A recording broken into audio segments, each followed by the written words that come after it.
2024 लोकसभा चुनावों से पहले विपक्षी दल बीजेपी को घेरने की रणनीति बनाने के लिए एकजुट हो रही है। 23 जून को पटना में विपक्षी दल बीजेपी को हराने के लिए बैठक करने वाली है। उधर बीजेपी ने भी विपक्ष की किलेबंदी शुरू कर दी है। बीजेपी भी दूसरे दलों को साथ लाने की कवायद में जुटी है। इन दलों में वे दल भी हैं जो विपक्षी दलों के साथ सरकार में रह चुके हैं। क्षेत्रीय दलों के जरिए बीजेपी 2024 की सत्ता में काबिज होने का प्लान बना रही है। जीतन राम मांझी के बेटे संतोष सुमन ने इस्तीफा दिया तो चर्चा है कि हिंदुस्तानी अवाम मोर्चा एनडीए में वापसी कर सकती है।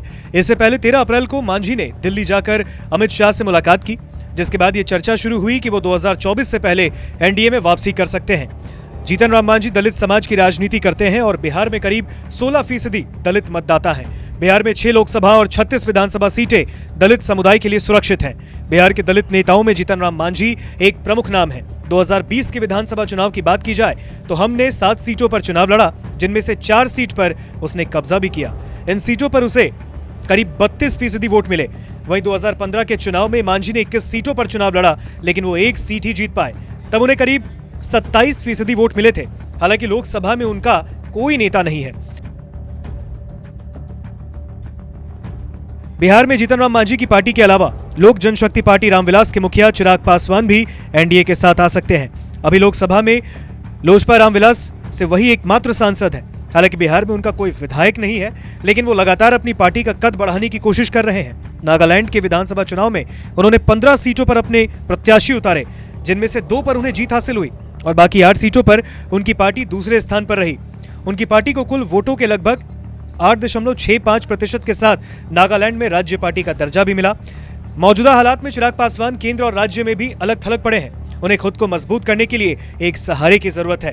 ऐसे में माना जा रहा है कि वो फिर से एनडीए में वापसी कर सकते हैं। बीजेपी भी ऐसे ही मौके की तलाश में है ताकि वो बिहार में नीतीश कुमार के द्वारा की गई दलितों की किलेबंदी को तोड़ सके।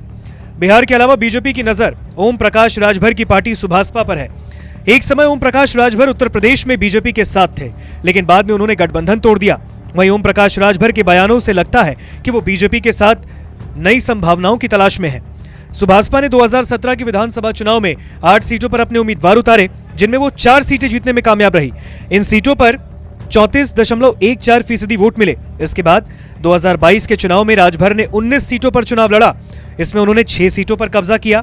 इन सीटों पर इन्हें 29.77% वोट मिले। कांग्रेस के हाथों कर्नाटक हारने के बाद बीजेपी अब जेडीएस के जरिए सियासी नुकसान की भरपाई करना चाहती है। कवायद है कि दक्षिण में बीजेपी नए दोस्त की तलाश में है। ऐसे में जेडीएस से अच्छा विकल्प कोई और नहीं हो सकता।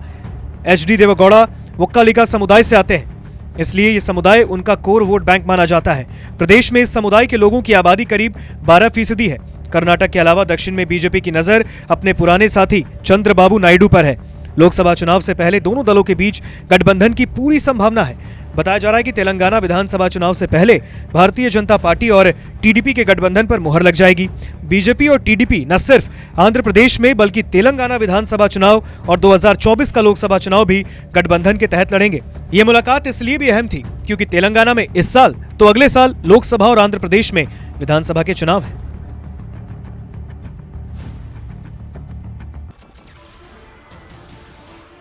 नमस्कार, मैं हूं मानक गुप्ता। अगर आपको हमारा ये वीडियो पसंद आया हो तो इसे लाइक और शेयर जरूर करें और हाँ, हमें सब्सक्राइब और फॉलो करना ना भूलें ताकि आप देश और दुनिया की कोई खबर मिस ना करें। तो जुड़े रहिए हमारे साथ और देखते रहिए न्यूज़ 24।